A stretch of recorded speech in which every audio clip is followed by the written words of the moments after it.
하나님 아버지, 지난 한 주간도 우리와 함께하여 주시고 지금 이 순간도 우리와 함께하고 계심을 믿고 의지하며 감사와 영광을 돌립니다.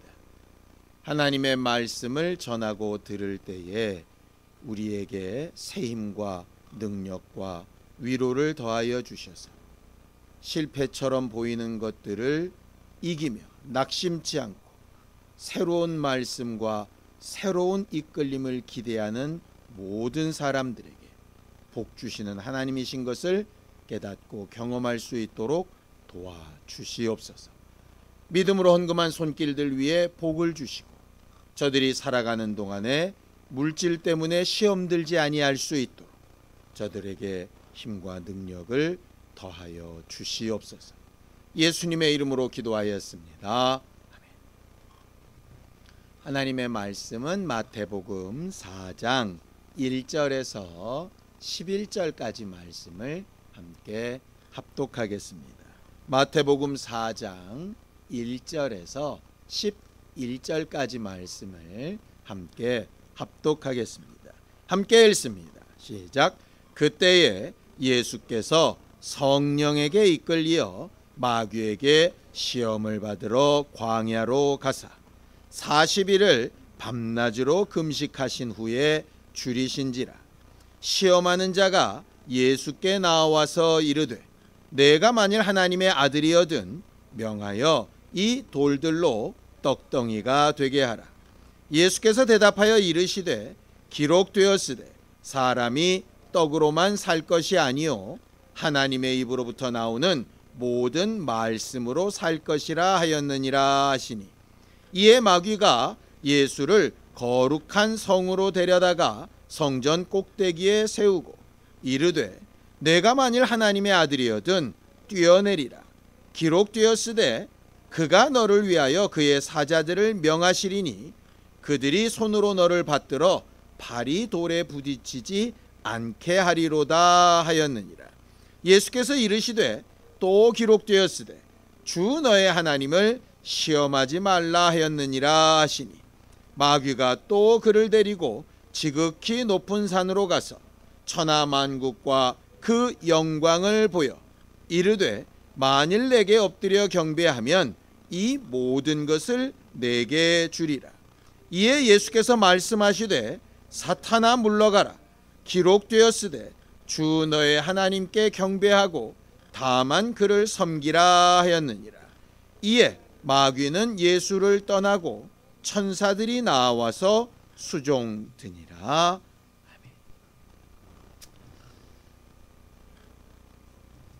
코로나 시대가 이제 1년 반이 넘어가고 있지요. 이 기간이 길어지면서 학생들한테 큰 변화가 이렇게 생겼다고 하더라고요. 어떤 변화냐? 공부를 잘하는 2, 3%에 해당되는 아이들은 성적이 훨씬 더 올랐대요. 공부를 훨씬 더 잘하고 또 자기가 스스로 공부하는 일에 익숙해서 여러 가지로 많은 성장이 있었던 거죠. 공부를 못하는 아이들은 여전히 못하는데 전보다 훨씬 더 못해졌대요. 문제는 뭐냐? 중간에 있었던 아이들이 없어졌대요. 어디로 사라졌을까요? 아래쪽으로 사라졌죠. 그러니까 잘하던 애들은 그냥 더 잘하고 못하던 애들은 그냥 여전히 못한데 학교에 모이고 선생님을 만나고 그래도 숙제로 시험으로 막 이렇게 닥달을 해서 중간쯤 끌려가던 아이들이 다 끈떨어진 연처럼 무너져 내렸다는 거죠. 이건 단순히 부모가 얼마나 돈이 많냐, 학군이 얼마나 좋냐, 사교육을 그렇게 많이 하냐 이런 거랑은 조금 다른 결과라고 그래요. 왜 이런 상황이 벌어졌을까? 그냥 안 하는 애들은 뭘 해도 안 하고 잘하는 애들은 뭘 해도 잘하는데 중간에 있었던 시키면 어느 정도 할 수 있었던 사람들이 그런 환경이 없어져 버린 거죠. 그래서 교육 현장에서는 그 아이들을 어떻게 다시 회복할 수 있을까? 이게 가장 큰 문제라고 그래요. 그런데 그 기간이 벌써 1년 반이 넘어버리니까 그것을 다시 회복하는 일이 너무 힘든 거죠. 그 기사를 이렇게 보면서 신앙생활도 마찬가지겠다는 생각이 쑥 들었어요. 코로나 사태가 되면서 이제 전통적인 신앙생활의 모습, 예배에 당연히 모이고 모임을 당연히 가지고 또 무슨 행사를 하고 수련회를 하고 무슨 부흥회를 하고 성경 공부를 하고 뭐 이런 여러 가지 시스템들이 사실은 무너져 버렸잖아요, 지금. 그러다 보니까 신앙생활을 굉장히 잘 스스로 하던 사람들은 그런 것과 상관없이 여전히 잘 하는데, 또 여전히 그냥 뺀질대고 안 하던 사람들은 여전히 안 하는데, 이제 문제는 학생들하고 똑같이 중간쯤에 있었던, 자기 혼자 할 힘은 없는데 사람들과 함께 어떤 조직의 어떤 리더에 이끌려서 막 이렇게 하던 사람들이 어느 순간에 이렇게 끈 떨어진 연처럼 주저앉아 버리는 거죠. 학교에서 선생님들이 고민을 하는 것처럼 목회 현장에서는 이제 목사인 제가 굉장히 고민해야 될 부분인 것 같아요. 그러면서 계속 묻게 되는 거죠. 도대체 신앙생활을 잘 한다라고 하는 게 과연 뭘까? 예전에는 잘 모이고 잘 나타나고 소위 목사 눈에 잘 띄고 뭔가 열심 낸 것처럼 막 움직이고 뭐 이러면 신앙생활을 잘하는 사람이라고 생각을 했는데, 지금은 그런 평가 기준이 사실은 적용되기가 참 어렵잖아요. 설교를 준비하면서 신앙생활의 가장 기본 그리고 완성이 뭘까 생각해 봤더니 하나님께 잘 인도받고 이끌림을 받는 사람, 그런 사람이 아마 신앙생활을 제일 잘하는 사람인 것 같아요. 왜냐, 우리가 신앙인이 된 것 자체가 내가 뭔가 결심하고 생각하고 결정한 것 같지만 사실은 그렇지 않다라고 성경은 말을 하거든요. 성경을 좀 보죠. 요한복음 6장 44절입니다. 함께 읽습니다. 시작. 나를 보내신 아버지께서 이끌지 아니하시면 아무도 내게 올 수 없으니 오는 그를 내가 마지막 날에 다시 살리리라. 뭔 소리냐? 내가 내 발로 교회 왔는데, 내가 운전하고 내가 돈 들여서 왔는데, 그런데 내가 아무것도 모를 때 하나님에 대하여 가르쳐준 전도자가 있었고요. 그런 전도자의 전도를 들은 이후에 내가 신앙생활을 시작하게끔 하게 된 환경이나 형편이 있었고요. 그런 환경과 형편 가운데도 내 마음이 어느 날 갑자기 전혀 그렇지 않던 데서 한번 하나님을 찾고 믿어볼까라고 바뀌는 계기가 있었거든요. 이게 내 힘과 능력으로 된 부분이 아니라서 그렇습니다. 많은 사람들이 전도를 받고 많은 사람들이 어렵고 힘든 환경 가운데 있고 많은 사람들이 한번 나도 뭔가를 새로 시작해볼까 하는 마음을 가져도 여러 가지 환경이 따르지 않고, 아니면 그냥 귀찮고 어쩔 때는 내 마음에 들지 않고, 이런 것들 때문에 다 그냥 주저앉고 무너져 내리는 경우들이 굉장히 많이 있잖아요. 마치 이스라엘 백성이 애굽에서 종살이하는 게 너무너무 힘들지만 어떻게 해야 되는지 방법을 몰라서 헤매고 답답하고 괴로워했던 것처럼, 그렇게 괴롭고 힘들게 있을 때 하나님이 전도자를 통해서든 환경이나 형편을 통해서든 내 마음의 변화를 통해서든 분명히 이끄신 부분이 있어서 지금 여기까지 오게 된 것이죠. 문제는 신앙생활은 그렇게 한번 건져낼 때만 인도받고 끝나는 게 아니라는 점이에요. 언제까지냐? 그들이 광야를 지나서 가나안 땅에 들어갈 때까지 계속 인도를 받아야 된다는데 문제가 있는 거죠. 성경을 또 보죠. 히브리서 2장 10절입니다. 함께 읽습니다. 시작. 그러므로 만물이 그를 위하고 또한 그로 말미암으니가 많은 아들들을 이끌어 영광에 들어가게 하시는 일에 그들의 구원의 창시자를 고난을 통하여 온전하게 하심이 합당하도다. 예수께서 3년 동안 고난 가운데 하나님의 인도하심을 받았던 삶을 모범으로 보여주신 것처럼 부르심을 받은 모든 사람들이 영광에 들어가게 하기까지 매 순간 부르시고 그 부르심에 내가 따라갈 건지 그렇게 하지 않을 건지를 선택하며 살 수 있도록 하신 것이 신앙생활이다, 이렇게 말하고 있습니다. 그러니까 신앙생활은 뭐냐? 선택하는 생활이에요. 때마다 일마다 선택을 잘하는 사람이 신앙생활을 잘하는 사람. 사람들은 뭔가를 선택할 때에 뭐를 따라서 선택을 하느냐 하면 소위 가치관이라고 하는 걸 따라서 선택을 합니다. 쉽게는 가치관이란 말을 쓰지 않고요, 자기 생각, 자기 마음에 따라서 선택을 합니다.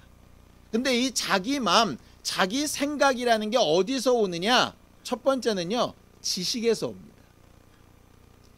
배우는 데서 와요. 뭐가 더 좋은가를 배워서 압니다.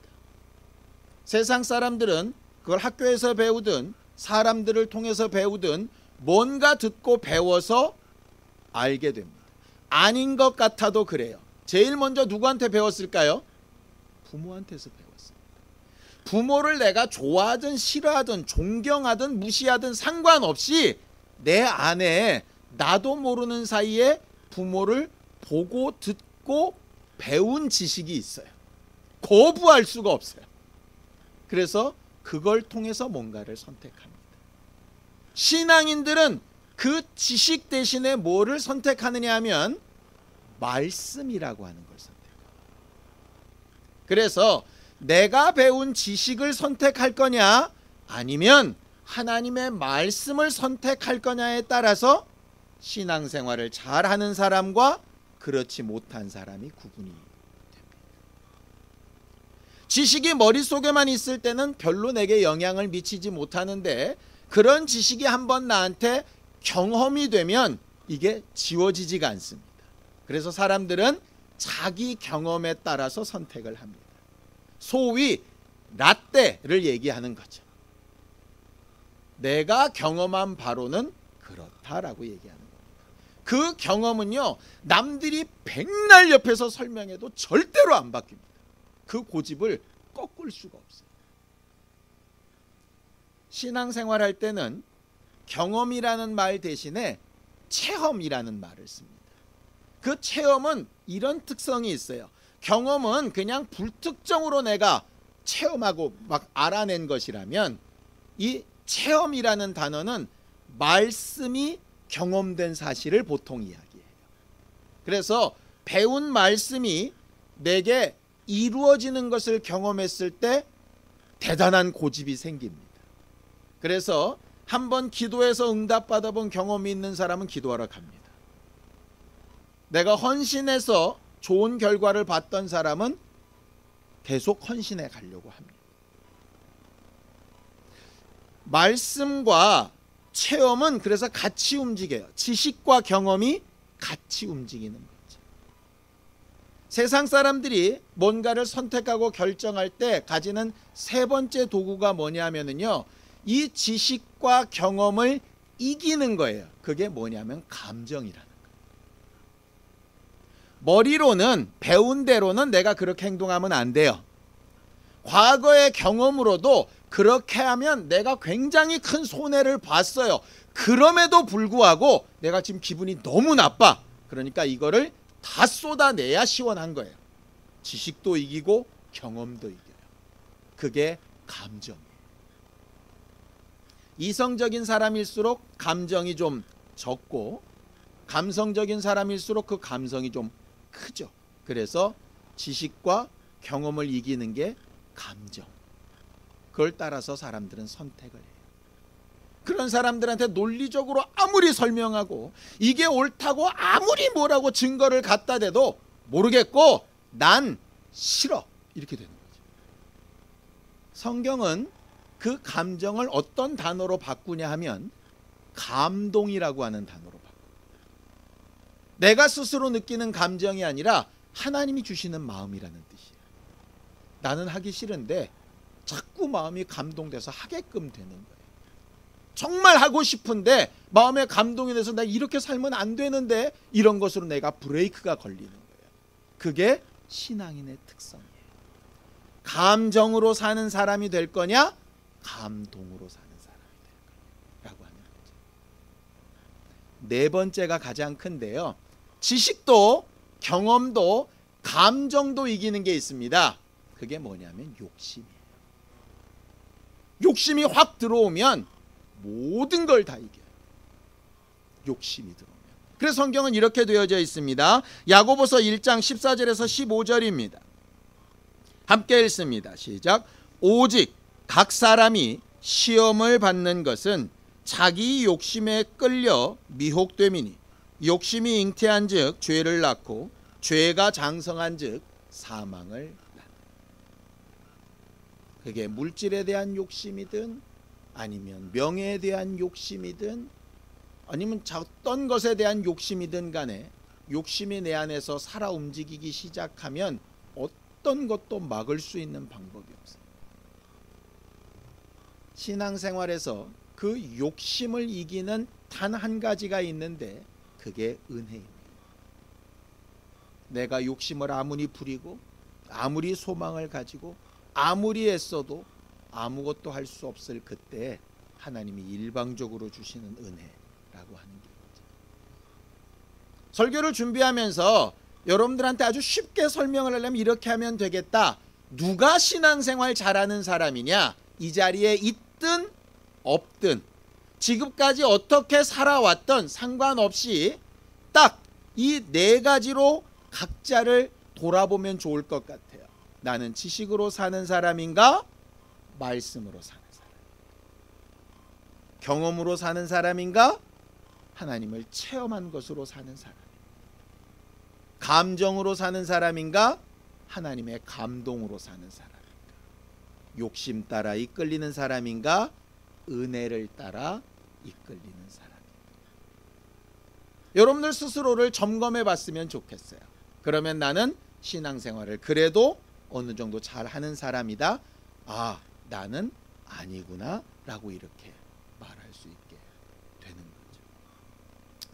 우리가 정말 바라보면서 따라가야 될 그 예수께서 우리에게 이런 말씀을 가르치십니다. 자, 고린도전서 2장 12절입니다.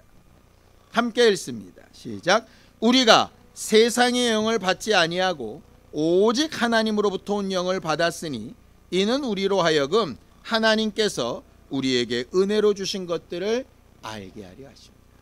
오늘이 성령 강림 주일인데요, 예수께서 내가 떠나가는 것이 유익이고 성령이 너희에게 오셔야 한다라고 말씀하셨어요. 왜 그러느냐? 성령이 오셔서 하시는 일은 욕심도 이길 수 있는 은혜를 생각나게 하시는 분이시기 때문에 그래요. 은혜를 생각나게 하시는.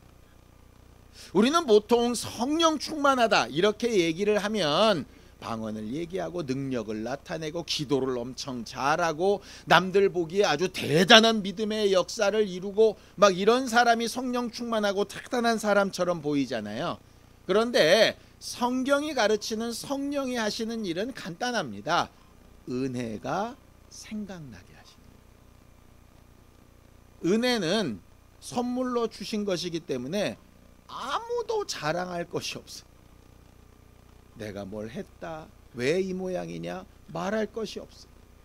나는 아무것도 할 수 없는 그 상태에서 그냥 생명을 주셨고 호흡을 주셨고 마음을 주셨고 건강을 주셨고 그나마 여기까지 오게 하셨고 앞으로도 하나님께서 이끌어 가실 것이라고 믿는 게 은혜이기 때문에 그게 가장 확실한 사람이 성령 충만한 사람이에요. 나는 이렇게 사는데 쟤는 왜 이렇게밖에 못 살까? 아, 저 사람은 왜 저럴까라고 판단하는 게 성령 충만이 아니고요.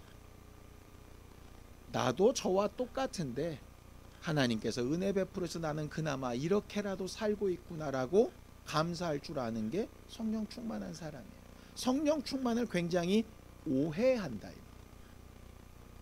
왜 그러느냐? 왜 성령 충만하다는 말을 이렇게 오해할까? 우리는요, 성령 충만하면 뭐든지 다 만사형통할 거라고 착각을 합니다. 능력도 많고 막 마음도 막 굳건하고 막 어마어마한 일들이 막 일어나고 그래서 막 대단한 사람이 되는 걸 성령 충만한 거라고 착각을 해요. 그런데 여러분, 성경은 그렇게 말하고 있지 않아요. 아까 우리가 시험당하고 멸망하는 것은 욕심에 이끌려 미혹됨이라 그랬습니다. 그럼 욕심 따라 살고 지식 따라 살고 감정 따라 살면은 다 망하냐? 말씀 따라 살고 은혜 따라 살고 감동을 받아가면서 그렇게 성령 따라가면은 전부 다 완벽하게 성공하느냐? 마지막 결론은 맞는데 과정은 틀립니다. 그래서 우리가 지난주에도 배웠잖아요. 실패처럼 보이는 거에 낙심하지 말라고. 왜? 그게 끝이 아니니까. 그 대표적인 케이스가 이거예요. 자, 마태복음 4장 1절 2절 오늘 본문입니다. 함께 읽습니다. 시작. 그때에 예수께서 성령에게 이끌려 마귀에게 시험을 받으러 광야로 가사 40일을 밤낮으로 금식하신 후에 줄이신지. 우리가 생각하는 바로는 하나님의 명령을 예수가 거부했다거나 하나님께서 침례받으라 그러셨는데 저 죄인인 침례하니 어떻게 나를 침례를 줘? 내가 침례를 줘야지. 이렇게 하나님의 명령을 뒤집어 엎었다거나 아니면 성령을 받으라고 하셨는데 아, 귀찮고 싫으니까 나 안 해. 나도 하나님인데 내가 왜 성령을 받아? 이렇게 얘기를 했기 때문에 시험을 받았다라고 한다면 우리가 충분히 이해가 됩니다. 그래서 우리가 흔히 이런 생각하잖아요. 저 사람 안 좋은 일 생긴 거 보니까 뭔가 문제가 있는 것 같아. 근데 뭐가 되게 잘 되면 뭐라 그러죠? 복 받았네. 이렇게 얘기하잖아요. 그런 식으로 따지면 예수는 어떻게 된 거예요? 침례받고 내 사랑 아들이여 내 기뻐하는 자라고 선언을 받고 거기에 성령을 처음으로 받고 가장 충만했던 때에 뭐가 오냐면 시험이 왔어요. 40일 줄이시는 일이 생겼어요. 이걸 어떻게 설명하냐. 우리가 자꾸 과정에 매달리다 보면은요, 내 마음에 들고 잘 되고 어려움이 없으면 굉장히 신앙생활 잘하고 있는 사람이라는 착각에 빠지고요. 그렇지 않으면 뭔가 문제 있고 굉장히 잘못되고 있는 사람이라는 착각에 빠집니다. 근데 여러분, 우리가 몸에서 열이 나고 으슬으슬한 기운이 있으면 약을 먹을까? 병원에 가볼까? 내 몸이 뭔가 문제가 있나 보다 이런 생각을 하죠. 그렇죠? 그렇게 해서 내가 약을 먹고 수술을 받고 잘 진단을 받고 회복해서 건강해졌어요. 그래서 금방 죽을 수 있는 병이었는데 내가 그런 증상 때문에 잘 치료받고 살아서 20년 30년을 더 살았어요. 그러면 그 으슬으슬 떨리고 열났던 게 나쁜 일입니까? 좋은 일입니까? 좋은 일이죠. 바로 그 말이에요. 우리의 신앙생활이. 그런데 안에서는 막 문제가 생겼는데 아프지도 않고 열도 안 나고 우리가 흔히 요즘 보는 무증상 코로나 확진자들, 자기도 아무렇지도 않으니까 아무 느낌도 없는 상태에서 남들한테 막 뿌리고 다니는 거죠. 그게 얼마나 나쁜 일입니까? 그런데 아프지 않고 괴롭지 않으니까 너무 행복하다고 막 그러고 다니는. 도대체 뭐가 좋은 거죠? 간단한 질문을 해보면 우리가 지금 느끼고 판단하는 게 얼마나 잘못된 지식, 잘못된 경험, 잘못된 감정, 내 욕심에 따라서 판단하고 있는지가 답이 금방 나와. 반대로 똑같은 상황을 말씀으로, 체험으로, 감동으로, 은혜로 해석해 보면 상황이 굉장히 달라지게 돼요. 왜? 믿음으로 살려고 하는 사람들이 어려움을 당할까? 우리 부모는 저렇게 열심히 신앙생활했는데 왜 이 모양으로 살까? 그런 생각들 간혹 하게 될 때가 있거든요. 성경 거기에 대한 이유도 이렇게 말씀하셨어요. 요한복음 15장 19절입니다. 함께 읽습니다. 시작. 너희가 세상에 속하였으면 세상이 자기의 것을 사랑할 것이나 너희는 세상에 속한 자가 아니요 도리어 내가 너희를 세상에서 택하였기 때문에 세상이 너희를 미워하네. 세상에 속하고 마귀에 속하고 죄에 속한 사람에게는 크게 뭘 나쁘게 할 일이 없습니다. 여러분들 학생들이 소위 일진이라는 활동을 하거나 어른들이 조폭 같은 생활을 하다가 내가 이제 이런 삶을 안 살아야 되겠다라고 생각해서 거기서 나오려고 그러면 어떤 상황이 일어나는지 아시죠? 린치를 당하고 심지어는 생명의 위협을 느낄 만큼 아픔을 당합니다. 어제까지는 같이 죄짓고 살 때는 같은 편이라 정말 혈육처럼 지내던 존재가 내가 마음을 바꿔서 거기서 떠나려고 하면 갑자기 원수가 되죠. 자, 그게 무서워서 여전히 죄악 가운데 있어야 되는 겁니까? 아니면 그걸 감수하고서라도 그 죄악된 삶에서 떠나야 되는 겁니까? 이게 바로 판단의 기준에 관련된 문제. 근데 우리는 신앙생활 잘한다고 하면서 그 판단의 기준에 관심을 안 가지고 어디에 관심을 가지느냐? 나타나는 현상에 관심을 가집니다. 나쁘지 않고 힘들지 않고 괴롭지 않고 잘 되면 잘 되고 있는, 뭔가 어렵고 힘들고 답답하고 괴로우면 뭔가 문제가 있는. 근데 성경은 현상은 이 경우에도 저 경우에도 다 나타난다는 거예요. 제대로 신앙생활 하는 경우에도 고난이 나타날 수 있고 죄악 생활에 아주 잘하고 있을 때도 고난이 나타날 수 있어요. 반대로 아주 잘 되는 일이 죄악된 생활 가운데서 나타날 수도 있고 신앙생활 가운데서 나타날 수 있는 거죠. 그러니까 현상만 가지고는 판단할 수가 없는. 그래서 아까 드렸던 말씀을 다시 한번 생각해 보시기 바래요. 나는 지식, 경험, 감정, 욕심을 따라서 좋은 걸 판단하는 사람인지 말씀, 체험, 감동, 은혜를 따라서 판단하고 있는 사람. 예수님은 성령 충만하신 상태에서 시험 받으러 가셨고 원수는 예수를 3번이나 시험합니다. 이 3번의 시험이 결국은 우리에게도 오는 똑같은 시험이에요. 가장 먼저 왔던 시험이 뭐냐 하면 경제적인 문제의 시험입니다. 꼭 돈만의 문제가 아닙니다. 먹을 거, 사회적인 지위, 내가 일하는 직장, 모든 부분에 해당되는 것이죠.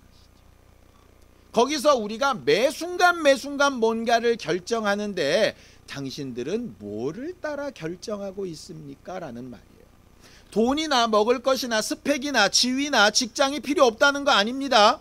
다 필요합니다. 예수님도 말씀하시죠. 사람이 떡으로만 살 것이 아니기 때문에 떡도 필요하다. 그러나 더 중요한 기준이 있다라고 얘기하는 거예요. 여러분, 내가 뇌물을 갖다 주면 거기에 10배에 해당하는 이익이 있다고 칩시다. 그럼 여러분들은 양심에 따라서 뇌물을 안 주고 그 이익을 포기하겠습니까? 아니면 양심 정도는 딱 접고 내가 그 이익을 위해서 뇌물을 주고 불법을 행하고 그 이익을 취하겠습니까? 두 가지 중에 하나를 선택해야 되죠. 장관 후보자라고 나온 사람들이 탈탈 털리는 모습들을 보면 너무 간단한 선택입니다. 그들이 지금까지 살아오면서 수많은 선택의 기회 동안에 불법 전입을 할 거냐 말 거냐, 논문을 표절할 거냐 말 거냐, 뇌물을 줄 거냐 안 줄 거냐, 이걸 가짜 계약서를 쓸 거냐 말 거냐, 아주 아무것도 아닌 것 같은 그 선택들을 뭘 따라 했느냐에 따라서 그것이 뭉쳐져서 결정적인 순간에 자기 인생이 짠 하고 나타나는 거예요. 우리가 신앙생활하면서 저는 목사이면서도 그런 생활 안 하겠습니까? 돈을 택할 거냐 내 영혼을 택할 거냐. 칭찬 듣는 걸 택할 거냐, 옳은 걸 택할 거냐, 욕먹지 않는 걸 택할 거냐, 마땅히 해야 될 걸 택할 거냐. 경제적인 문제라는 게요, 결국은 사는 문제예요. 좀 더 쉽게 잘 살 거냐, 아니면 좀 어려워도 제 길을 갈 거냐의 문제거든요. 신앙생활은 바로 그 부분이에요. 원수는 계속 시험 어렵지 않습니다. 여러분들 막 목 졸라가지고 막 죽이고 이러지 않습니다. 계속 문제를 던져주는 거예요. 어떤 걸 택할래? 어떤 거 택할래? 제가 직접 풀어보진 않았는데요, 요즘 젊은 친구들이 직장 들어갈 때 인성검사라는 걸 하는답니다.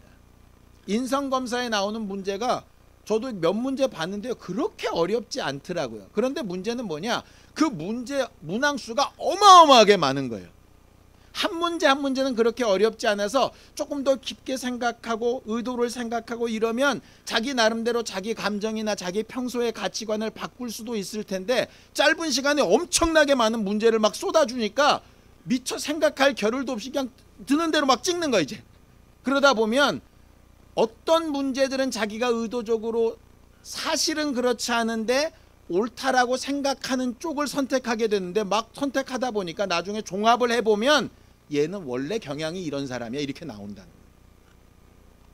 원수가 하는 시험은 간단합니다. 한두 가지 우리가 굉장히 잘할 수 있어요. 그래서 우리는 그런 생각을 하거든요. 난 그래도 과거 어느 그 어려운 때 기도로 이긴 경험도 있고 말씀 따라 산 경험도 있고 헌신한 경험도 있어. 맞습니다. 100만 가지 중에 3, 4개. 그런데 나머지 990 몇만 개는 우리가 그냥 지식 따라 경험 따라 감정 따라 그냥 선택하는 거예요. 그러면서 그렇지 않은 몇 개 때문에 나는 쟤보다 나아, 그렇게 생각하고 사는 거예요. 그걸 이기는 방법이 뭐라고요? 은혜. 하나님, 나 이렇게밖에 못 사는 연약한 사람인데 그래도 날 사랑해 주셔서 감사합니다. 그게 성령 충만하여 시험 받고 그 시험을 이기는 첫 번째. 두 번째는 신앙인들에게 해당되는 부분이에요. 뭐냐면 영적으로 뭔가 능력이 나타나고 응답이 나타나고 증거가 나타나고 하는 것 말이죠. 마치 예루살렘 성전에서 뛰어내리고 귀신을 쫓고 병을 고치고 능력을 나타내 기도 응답을 받고 내가 뭔가 간증을 하고 막 이러는 거 말입니다. 훌륭한 신앙생활 맞죠? 그런데 거기에 뭐라고 되어 있습니까? 하나님을 시험치 말라, 이렇게 되어 있습니다. 그 시험하다라는 뜻이 뭐냐 하면 하나님이냐 나냐 이 문제. 결국 그걸로 누가 드러나느냐의 문제.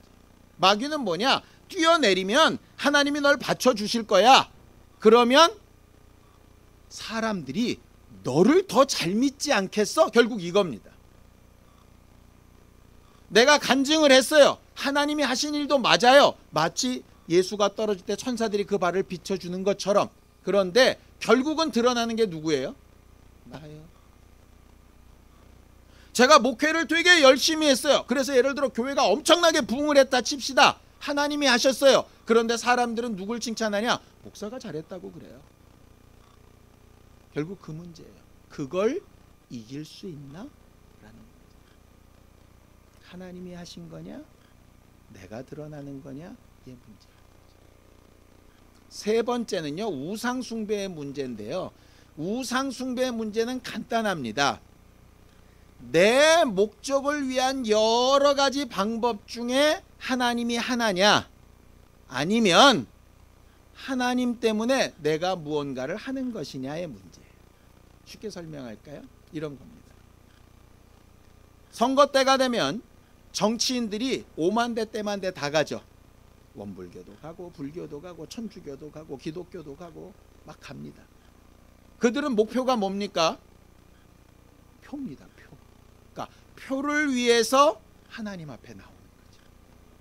하나님은 뭘 위해서 하나님 앞에 나오는 걸 원하시는 게 아니라 하나님 자체를 위해서 원하시는 거거든요.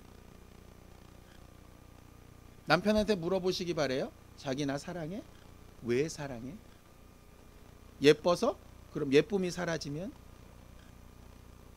장인 장모가 부자라서? 그럼 그 장인 장모와 부와 사라지면? 똑똑해서 그럼 똑똑함이 사라지면 결국 뭐를 위해서 고른 대상인지 그 자체인지 이게 문제예요. 원수의 시험은 간단합니다. 예배하라는 거예요.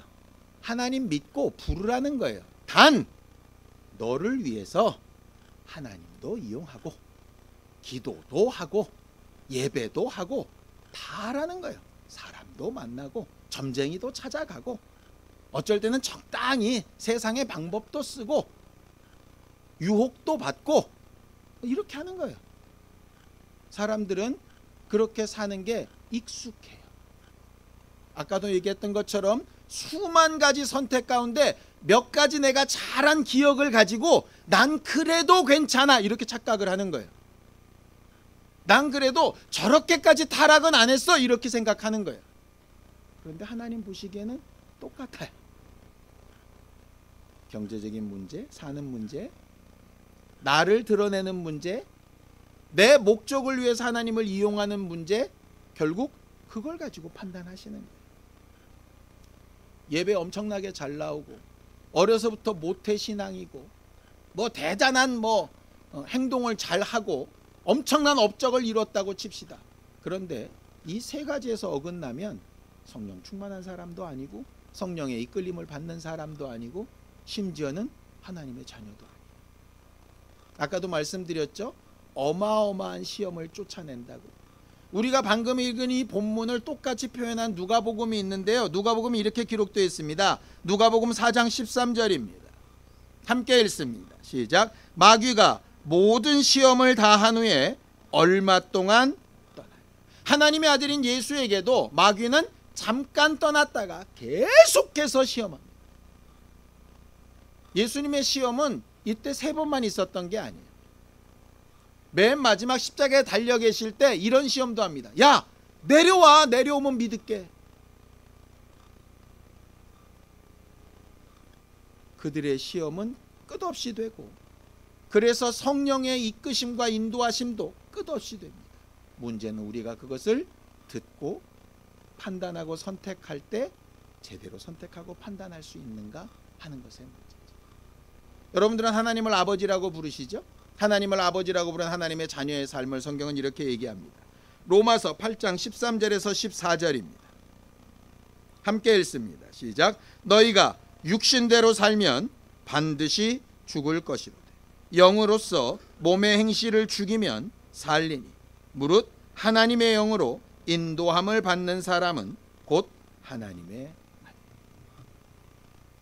성령께서 오신 이유는 우리를 하나님의 자녀답게 살게 하려고 오셨습니다.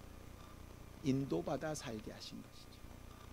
인도받는 것을 귀에 무슨 소리가 들리거나 아니면 어마어마한 무슨 환상을 보이거나 그러는 것으로만 착각하지 마시기 바랍니다.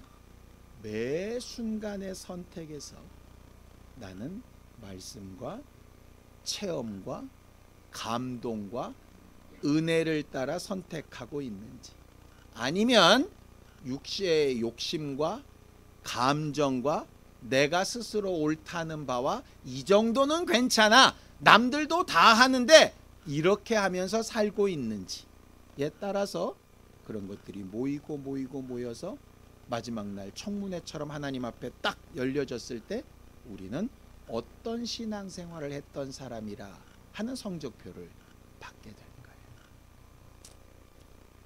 제가 단언하건대 우리 모두는 절대로 100점짜리로 신앙생활할 수 없습니다.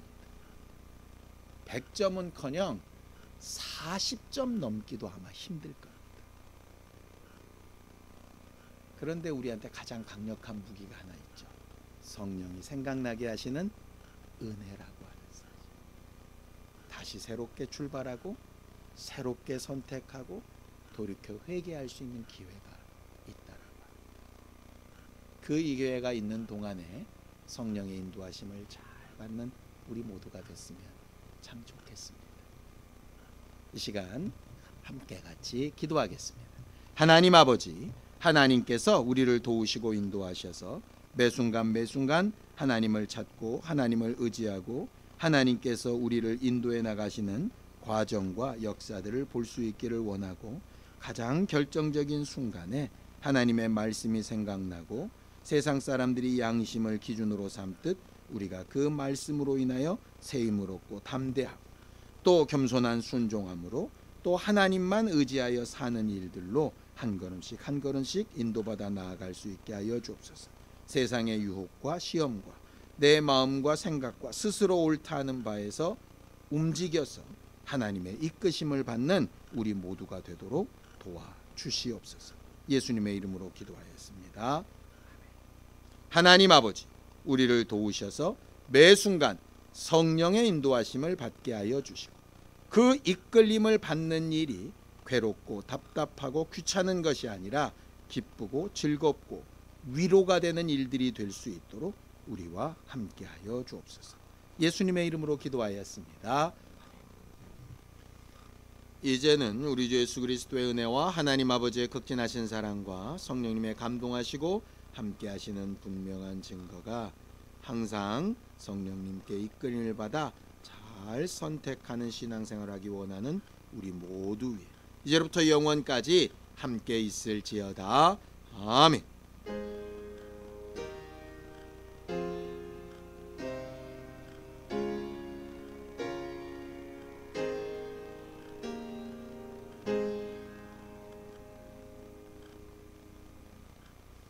이번 한 주간도 매 순간 성령님께 잘 이끌림 받는 우리 모두가 되기를 바랍니다. 감사합니다. 수고하셨습니다.